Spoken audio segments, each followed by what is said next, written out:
Bom, Décio, o que causa o ressentimento é, sobretudo, essa sensação de que o mundo nos deve alguma coisa, o fato de a gente estar sempre cercado de gente mais inteligente do que nós, mais bonita do que nós, mais bem-sucedida do que nós, isso acaba funcionando como um motor para o ressentimento? Olha, sem dúvida nenhuma. Por isso que um regime como o capitalismo, que é um regime que aumenta contrastes, certo? Que tende, por exemplo, a monetizar as diferenças, sem entrar aqui no mérito se a monetização é merecida, não é merecida, mas monetiza diferenças, muito facilmente isso vai produzir a sensação de que por que o outro tem que eu não tenho. Porém, Thaís, existe um detalhe aí muito importante que é o seguinte: se o Nietzsche estivesse vivo hoje, ele fez toda aquela crítica, identificando a metafísica lá do mundo ideal como ressentimento, identificando as religiões como ressentimento, né? Identificando a moral de rebanho como ressentimento, os valores que você tem que se submeter, que são de fora de você, que são contra a vida, como Nietzsche falava, né? Que a moral de rebanho é contra a vida.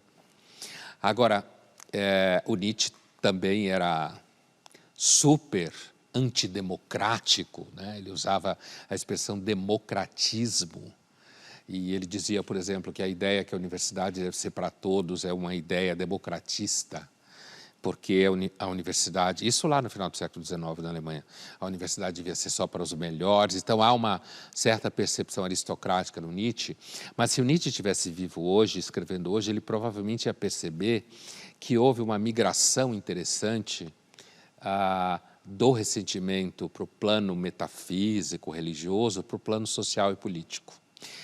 Percepção essa que um autor que viveu, na realidade, mais ou menos contemporâneo do Nietzsche, mas que viveu principalmente na primeira metade do século XIX, o Nietzsche viveu principalmente na segunda metade, que foi o francês Tocqueville. Ele compara que ele diz que era um homem ressentido, insatisfeito com o lugar onde ele nasceu na sociedade, e na continuidade ele fala, um socialista perfeito. Socialista, ele fala, certo? Porque em 1848 já havia, o socialismo estava ativo já.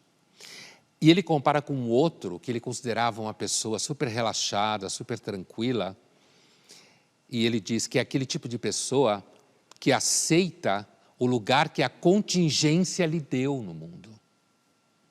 Vê a relação com Nietzsche? Aceita o lugar que a contingência deu a ele no mundo.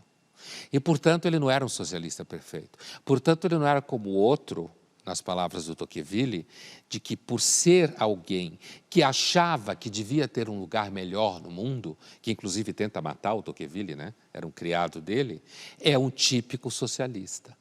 Então você vê que ali o Tocqueville está percebendo, na metade do século XIX, que há um processo em que muitas pessoas começam a olhar para a sociedade e entender que o funcionamento dela deve alguma coisa a elas.